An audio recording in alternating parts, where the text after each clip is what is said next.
Good morning, students. I welcome you all to Social Science Vidyapeeth channel. As you know, this is our second channel, and earlier many information was shared with you about this Social Science Vidyapeeth channel and Social Science with NKSR channel. And in this Social Science Vidyapeeth channel, we have started a term 2 preparation for your class 10 Social Science. And we have already shared about the new update which was shared by CBSE for your mark distribution. You can see the previous uploaded videos, your 2 mark questions, 3 mark question, 5 mark question will come in about the passage based questions, and along with that map based questions were discussed. And as I have already informed you that first we will discuss the 3 chapters which will come in your term 2 exam. The first one, nationalism in India, the making of a global world, and the age of industrialization. So these 3 chapters from history book, 10 marks will come.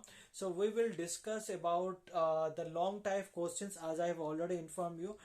Because if you prepare the long type questions, then in between of that long type answer, when you write the answer, अगर आप long type prepare करोगे तो क्या होगा, long type में आपको बहुत सारा जो डिस्क्रिप्शन करोगे तो उसमें से शॉर्ट टाइप आंसर को भी आपको प्रिपेयर करने के लिए हेल्प हो जाएगा. तो पहले हम लॉन्ग टाइप का प्रैक्टिस करेंगे, उसके बाद लास्ट में हम लोग को जो टाइम बचेगा उसमें से तो बहुत सारा आपको जो शॉर्ट टाइप क्वेश्चन है वो भी डिस्कस करेंगे. तो लास्ट वीडियो में हम डिस्कस कर रहे थे the making of a global world chapter, जो कि ये आपका नेशनलिज्म इन इंडिया पहला था, जो कि ऑलरेडी वो अपलोड हो चुका है. नेशनलिज्म इन इंडिया, आप वहां पर जो जो क्वेश्चन है वो देख सकते हो. और ये making of a global world में आपका चार टॉपिक मिलेगा. एक है प्री मॉडर्न वर्ल्ड, और प्री मॉडर्न वर्ल्ड के बाद द 19th सेंचुरी, 1815 टू 1914. यहाँ पर क्या क्या चेंजेस आया था, क्या क्या डेवलप हुआ था, और कॉलोनीज कैसे सेटअप हुआ था, इसके बारे में जो जो टॉपिक थे हम वहां पर पढ़े. और मॉडर्न वर्ल्ड का भी, मॉडर्न वर्ल्ड में जो जो कुछ वहां पर था वो इम्पोर्टेंट क्वेश्चन मैंने शेयर किया था आपके साथ. तो ये 2 टॉपिक कल जो मैंने वीडियो अपलोड किया था उसमें अपलोड हो चुका है. तो जैसे कि वीडियो लेंथी हो रहा था, जो ये जो इंटर वॉर इकोनॉमी है और rebuilding a world economy the post war era है, तो ये जो टॉपिक में कुछ इंपॉर्टेंट आपका 5 मार्क बेस्ड क्वेश्चन प्रिपेयर किया हूं, जो कि आपको बहुत हेल्पफुल होगा. तो आप उसको प्रिपेयर करेंगे तो जैसे मैंने आपको बता रहा था, आपका जो शॉर्ट टाइप क्वेश्चन है 2 मार्क्स और 3 मार्क्स को भी ये कवर करेगा, ये 5 मार्क्स क्वेश्चन. लेकिन आपको जैसे मैं बार बार हमेशा बता रहा हूं, आप ये 5 मार्क क्वेश्चन के साथ साथ आपको एक्सरसाइज क्वेश्चन भी पढ़ना पड़ेगा, और आपको बुक थोरोली पढ़ना पड़ेगा हर टॉपिक को. ओके, नहीं तो आप बुक्स के अंदर से जो टॉपिक आएगा, अगर आप नहीं पढ़ोगे बुक तो वो मिस कर दोगे. ठीक है. और एक बार जो मैं हमेशा हर वीडियो में बोलता हूँ, आपको ज्यादा रिटर्न प्रैक्टिस करना पड़ेगा, क्योंकि आपको लिखना है इस एग्जाम में, एमसीक्यू बेस्ड क्वेश्चंस नहीं है. ठीक है. तो पहले चलता हूँ मैं, इंटर वॉर इकोनॉमी में कुछ क्वेश्चंस था. पहला है, explain any 3 causes which led to the decline of Indian cotton textiles in the early 19th century. तो आपको डिस्क्राइब करना है 3 कॉजेस जिसके लिए इंडियन टेक्सटाइल इंडस्ट्री जो डिक्लाइन हुआ है अर्ली 19th सेंचुरी में, आपको वो आंसर कर देना है. ठीक है. तो 3 कॉजेस लिखना है. मैं आपको और एक बार रिपीट कर रहा हूँ, describe any 3 causes which led to the decline of Indian cotton textiles in the early 19th century. और एक क्वेश्चन लेंगे इंटर वॉर इकोनॉमी से, describe Henry Ford assembly line method. तो आपको हेनरी फोर्ड का जो असेंबली लाइन मेथड है उसको डिस्क्राइब करना पड़ेगा. ठीक है. और एक क्वेश्चन लेंगे, the impact of the great depression of the 1920 was different on the Indian rural and industrial society. Justify the statement. So student, ये जो टॉपिक है हेनरी फोर्ड एक इम्पोर्टेंट टॉपिक है इंटर वॉर इकोनॉमिक में. और Henry Ford के साथ आपको ग्रेट डिप्रेशन में आपको अच्छे से पढ़ेंगे, क्योंकि ग्रेट डिप्रेशन का आपको कॉजेस आएगा, इफेक्ट्स आएगा. और एक क्वेश्चन बन सकता है ग्रेट डिप्रेशन में, how the great depression affect the Indian economy को कैसे अफेक्ट किया था. तो आपको ये जो टॉपिक है ज्यादा ध्यान देना पड़ेगा, क्योंकि बहुत सारे क्वेश्चन बन सकते हैं. तो मैंने जैसे बता रहा था, the impact of the great depression of 1929 was different on the Indian rural and industrial society.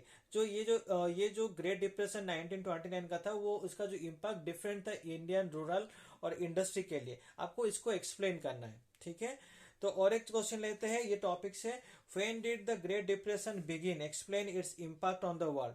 तो ये जो ग्रेट डिप्रेशन कैसे बिगिन हुआ था, उसका इम्पैक्ट क्या था वर्ल्ड में, आपको बताना है, डिस्क्राइब करेंगे आप। Examine how the first world war transfer the US from being a international debtor to an international creditor.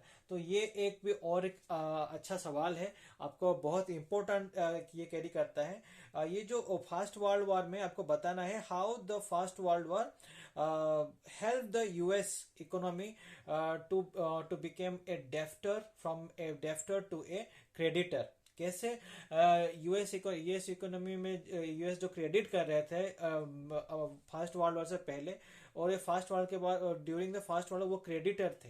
Okay वो क्या, वो डेप नहीं कर रहे थे, वो क्रेडिट कर रहे थे दूसरों को, वो क्या कर रहे थे, लोन दे रहे थे। उनका इकोनॉमी लोन देके बहुत स्ट्रांग हो गया था वर्ल्ड वार में। ठीक है, इसको आप एग्जामिन करना है और डिस्क्राइब करना है। नेक्स्ट और एक क्वेश्चन लेते हैं, how did Henry Fords regulation how did Henry Ford's revolutionary mass production in the US explain। तो आपको बताना है how did Henry Ford revolutionise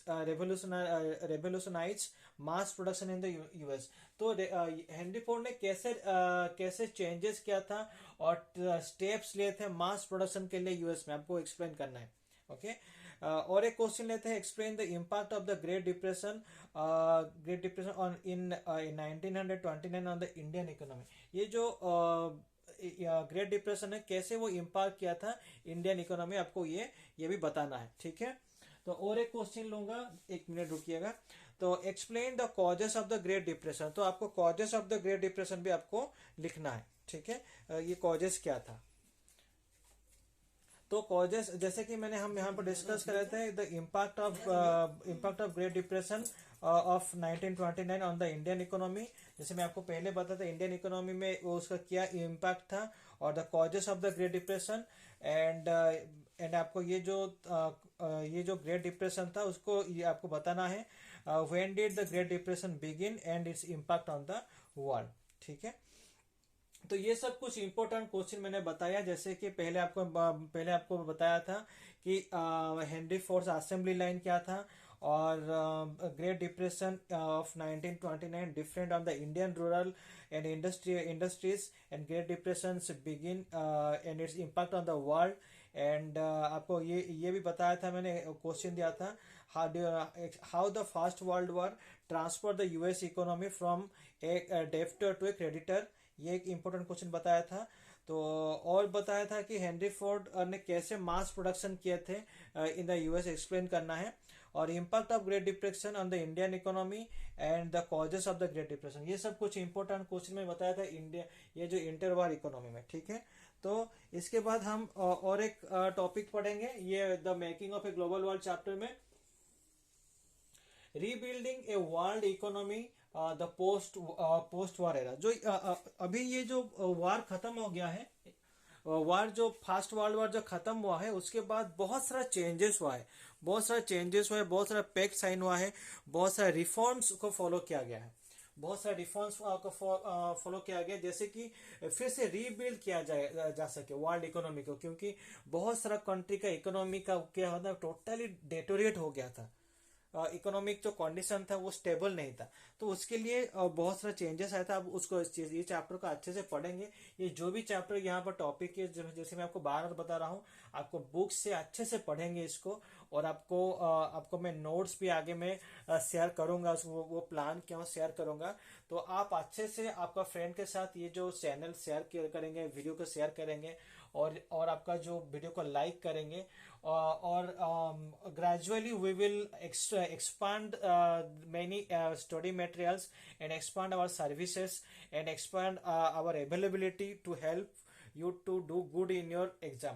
तो चैनल जैसे आप शेयर करेंगे, ज़्यादा से ज़्यादा ये लोग तो पहुंचेगा, तो आपको हम और भी आपको जो रिक्वायर्ड स्टडी मटेरियल है आप तक पहुंचाएंगे। ठीक है, तो अभी चलते हैं rebuilding a world economy the post war era. तो कैसे इकोनॉमी को रीबिल्ड किया गया था, वर्ल्ड इकोनॉमी को जो वर्ल्ड वार फर्स्ट के बाद में। ठीक है, तो पहला क्वेश्चन लेंगे, what was the main aim of the post war international economic system, mention the two Bretton Woods institution established in the 1944 with their main objectives. तो ये यहाँ पर ये एक बहुत अच्छा सवाल है, what was the main aim of the post war international economic system. तो मेन एम क्या था, जो post war international economic system जो बनाया गया है उसका एम क्या था आपको बताना है। और उसके बाद ये भी और एक क्वेश्चन यहाँ पर जुड़ा है, mention the two Bretton Woods institution establish, जो दो ब्रिटेन वुड्स इंस्टीट्यूशन एस्टेब्लिश किया गया था in 1944 with their main objective, उनका मेन ऑब्जेक्टिव क्या था, आप इसको नोट डाउन करेंगे, बहुत इंपॉर्टेंट क्वेश्चन है। नेक्स्ट हम पढ़ेंगे, China became the attractive destinations for investment by the foreign in the 19th and the 20th century. Okay, justify the statement, तो चाइना क्या है, एक अट्रैक्टिव सेंटर था इकोनॉमिक इन्वेस्टमेंट के लिए, तो इसको आप एक्सप्लेन करना है, जस्टिफाई करना है, क्या in the 19th century 20th century में was the China the attractive destination for the economic investment। Okay, और एक क्वेश्चन लेंगे, रिबिल्डिंग ए वर्ल्ड इकोनॉमी में, what is the exchange rate differentiate between the fixed and the flexible और floating exchange rate. ये exchange rate में question है, आप उसको भी अच्छे से पढ़ेंगे, व्हाट इज एक्सचेंज रेट आएगा और differentiate between the fixed and flexible और फ्लोटिंग एक्सचेंज रेट। ठीक है, और एक क्वेश्चन लेंगे, explain the rate of new international economic order. So explain the role of the new international economic order. So ये NIEO आएगा, ये आपका शॉर्ट क्वेश्चन में भी आएगा। जैसे मैं आपको बता रहा हूं कि आपको लॉन्ग टाइप क्वेश्चन प्रिपेयर करोगे तो आपको बहुत सारा शॉर्ट क्वेश्चन इसमें कवर हो जाएगा। तो ये इसमें आपको बताना है the role of the new international economic order, NEIO। Okay, new international economic order, आपको इसको एक्सप्लेन करना है। और एक क्वेश्चन लेंगे, describe the circumstances responsible for the formation of G17। तो what were the circumstances that force to form the G17, क्या क्या सर्कमस्टांसेस रेस्पॉन्सिबल था G77 फॉर्म करने में, आपको ये भी बताना है। ये स्टूडेंट, ये जो एक जो क्वेश्चन में डिस्कस कर रहा हूँ ये बहुत इंपॉर्टेंट है, आप देखेंगे ये आपको शॉर्ट टाइप पे भी आएगा और आपको शॉर्ट टाइप पे आ सकता है, या तो आपका 5 मार्क में आएगा, नहीं तो आपको 3 और 2 मार्क में आ सकता है। ठीक है, G77 और एक इंपॉर्टेंट क्वेश्चन है। और एक क्वेश्चन लेंगे, what describe about G77 and it's demands. Okay, और इसका डिमांड क्या था, ये G77 का 2 क्वेश्चन यहां पर बना है। What are the circumstances responsible for the formation of G77 and what was, आपको ये भी आ सकता है the demands of the, describe about the demands of the G77। ठीक है, और एक क्वेश्चन लेंगे, describe any 5 factors that led to the end of the Bretton Woods system and the beginning of the globalisation. तो ये और एक important question है, describe the 5 factors that led to the end of the Bretton Woods system and beginning of the globalisation. ठीक है, और एक question Bretton Woods system का एंड के बारे में, what is mean by the Bretton Woods system, explain. ठीक है, तो स्टूडेंट ये जो कुछ क्वेश्चन मैंने आपके साथ शेयर किया हूं आज का वीडियो में, making of a global world का 2 टॉपिक्स है, द इंटरवार इकोनॉमी का, ये the making of a global world का, द इंटरवार इकोनॉमी, और rebuilding a world economy, the post war era. ये सब प्रोबेबल क्वेश्चन है, आपको एग्जाम में आ सकता है। अच्छे से प्रैक्टिस कीजिएगा और अच्छे प्रैक्टिस करके कमेंट सेक्शन में मुझे बताएंगे कि सर ये हो गया है। और आपको आगे में मैंने PDF शेयर करूंगा इस चैप्टर का नोट्स के बारे में और क्वेश्चंस के बारे में। फिलहाल मैं आपके साथ ये क्वेश्चन आपको ओरली बता रहा हूं, आगे में ये आपको, जैसे कि हम लोग का स्टूडियो जब शिफ्ट हो जाएगा तब आपको ये सब अच्छे से एनिमेशन में भी आपको मिलेगा कंटेंट्स। तो hopefully that everything will be done very early. तो हम अगले वीडियो में मिलेंगे, जैसे कि एक नया आपका next chapter age of industrialisation के बारे में।